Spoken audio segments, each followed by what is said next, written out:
Existem provas contra Bolsonaro de que ele tentou dar um golpe de Estado? Agora que começou o julgamento no STF, muita gente tem me perguntado sobre isso. Porque os bolsonaristas construíram uma narrativa de que não tem prova material nenhuma, que foi só a delação do Mauro Cid, que teria sido coagida ou que é contraditória. Eu vou apresentar aqui para vocês 4 grandes provas materiais, além de tudo que o Mauro Cid, que era braço direito do Bolsonaro, disse na delação, e que essas provas mostram a ligação direta do Bolsonaro e que ele sabia de tudo que foi arquitetado para tentar dar um golpe de Estado. Nas 272 páginas que o Paulo Gonet, procurador-geral da República, escreveu apresentando essas provas e colocando as razões da denúncia, tá tudo ali, de maneira completa. Eu tive a oportunidade de ler elas e vou traduzir então essas 4 para vocês. Primeira, minuta do golpe. Foi um documento que foi encontrado com proposta de estado de sítio, estado de defesa, em que a primeira versão era prender o Xandão, o Gilmar Mendes, 2 ministros do Supremo, e também o Rodrigo Pacheco, que era presidente do Senado à época, que depois mudou e ficou em prender só o Xandão e por aí vai. O próprio Bolsonaro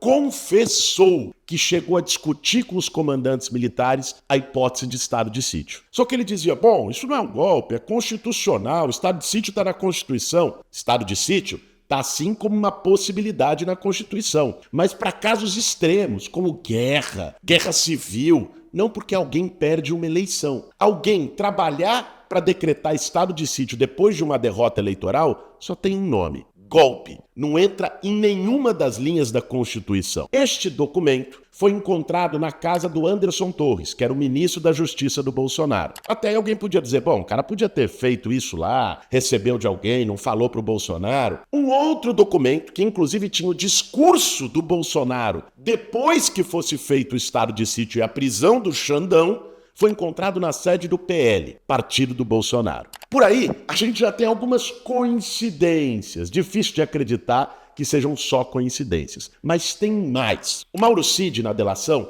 colocou as reuniões que o Bolsonaro teria tido com os 3 comandantes militares do Exército, da Marinha e da Aeronáutica para tentar convencê-los a aceitar e apoiar esse decreto do golpe. Essa é a delação do Mauro Cid, ele foi pressionado. Gente, a reunião que ele relatou do Bolsonaro com os comandantes militares do Alvorada, a Polícia Federal foi lá e bateu com os registros de entrada no Palácio do Alvorada. Tá tudo ali, no mesmo horário. Com Mauro Cid, comandando o Exército, comandando a Marinha, comandando a Aeronáutica, Bolsonaro, ministro da Defesa. Estavam todos lá. Difícil acreditar que foram lá para tomar chá da tarde com Bolsonaro no Palácio do Alvorada. Aliás, outra confirmação da PF, para além do registro de entrada, foi pelas antenas de celulares, onde ela consegue ver a movimentação de cada um deles. E também caía no Palácio do Alvorada junto com Bolsonaro. Ah, Boulos, mas se os militares toparam, por que esse decreto não foi adiante? Não foi adiante por uma única razão. Porque os comandantes de 2 das 3 forças não aceitaram. O comandante do Exército, General Freire Gomes, e o comandante da Aeronáutica, Brigadeiro Batista Júnior. O único que aceitou foi o almirante Garnier, da Marinha. E por isso, o golpe não aconteceu. Mas essa é só uma das provas. Vamos para a segunda,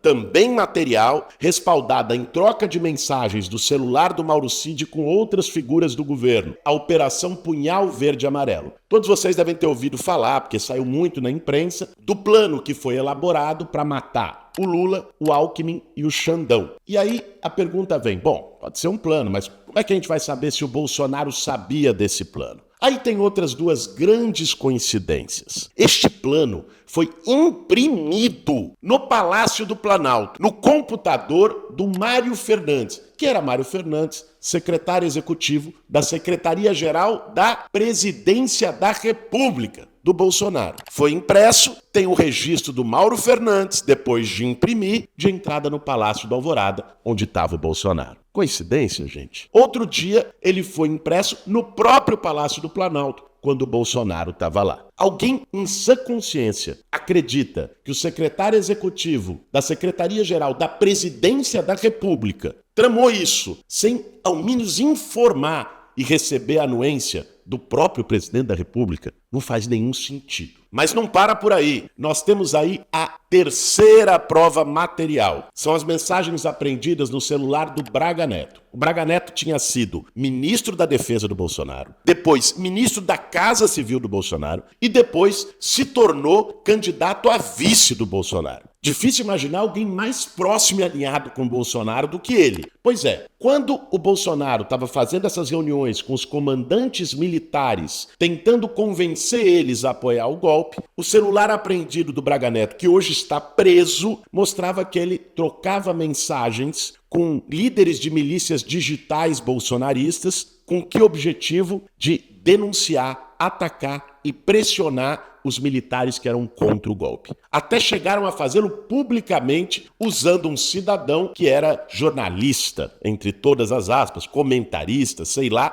da Jovem Pan, e que citou nomes de militares que eram contra no dia seguinte em que o Bolsonaro tinha feito uma reunião e que esses militares foram contra. Braga Neto dizia nas mensagens, acabar com a reputação deles, vamos pra cima deles, inclusive de familiares dessas pessoas. Isso não foi o Mauro Cid que disse, isso não foi o Xandão que inventou, tá ali, no celular do Braga Neto. Eles achavam que apagando a mensagem, de que isso sumia para sempre. Só que não. Existem programas de inteligência, a Polícia Federal tem, que permitem, pelo HD do celular, você reconstituir mensagens que tinham sido apagadas ali quando você abre o Zap. E foi aí que pegaram o Braga Neto, o Mauro Cid e vários outros. Agora, quer mais? Uma quarta prova material. Bolsonaro disse, 8 de janeiro eu estava lá nos Estados Unidos, não tinha nada a ver com isso. Quem era o ministro da Justiça do Bolsonaro? O Anderson Torres. Na casa dele foi apreendida a minuta do golpe. Quando tem o 8 de janeiro, quem era o secretário de Segurança do Distrito Federal que tirou a polícia para que os manifestantes pudessem chegar até o Palácio do Planalto, o Congresso e o Supremo? Anderson Torres. E tem outra, quem era a subsecretária do Anderson Torres, que na ausência dele, que estava também nos Estados Unidos, coincidentemente, assumia a Secretaria de Segurança do Distrito Federal, uma delegada da Polícia Federal chamada Marília Alencar. O telefone dela também foi apreendido. E sabe o que a Polícia Federal encontrou no telefone da Marília Alencar? Ela tramando no segundo turno os bloqueios da Polícia Rodoviária Federal para poder impedir os eleitores de Lula de votar. Foi ela que fez o planejamento das cidades onde os bloqueios tinham que ser feitos no Nordeste, onde o Lula teve mais de 75% dos votos. Tem uma mensagem dela muito curiosa que diz o seguinte: Belford Roxo, uma cidade do Rio de Janeiro, o prefeito é vermelho, tem que ter bloqueio lá também. Esta delegada era subsecretária de Segurança do Distrito Federal no dia do 8 de janeiro. E, coincidentemente, a polícia do Distrito Federal, comandada por ela e pelo Anderson Torres, abre as portas, vai comer tapioca, milho verde na barraquinha, enquanto a turma destrói todos os prédios públicos. Vocês acham que é só a delação do Mauro Cid? Não dá para cair na narrativa de desespero dos bolsonaristas. Essas provas que eu tô citando para você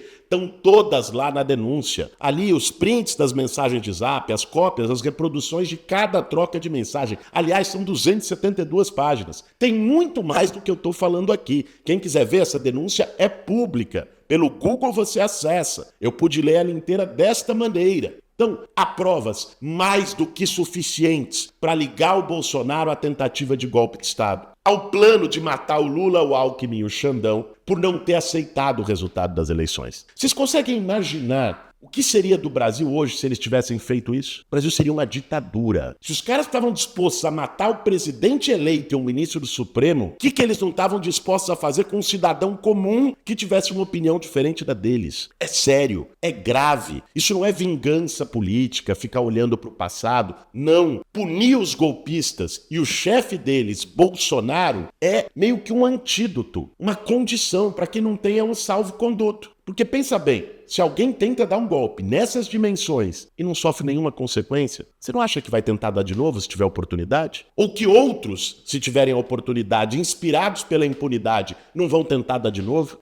Então, esse julgamento é histórico para salvar a democracia brasileira. Provas existem de sobra. Eu falei 4 delas aqui para vocês. Quem quiser chegar lá e ver a denúncia do Gonê inteirinha, vai ver que são muitas mais. Por isso, gente, nos próximos meses, o Brasil vai passar por um momento decisivo de acertar as contas com a sua história, de pela primeira vez punir poderosos, militares, políticos que tentaram destruir a democracia. Por isso é tão importante barrar qualquer tentativa de anistia. Anistia que é perdão. Eles querem perdão pelos crimes que cometeram e garantir que essa turma pague por todos os seus crimes na cadeia.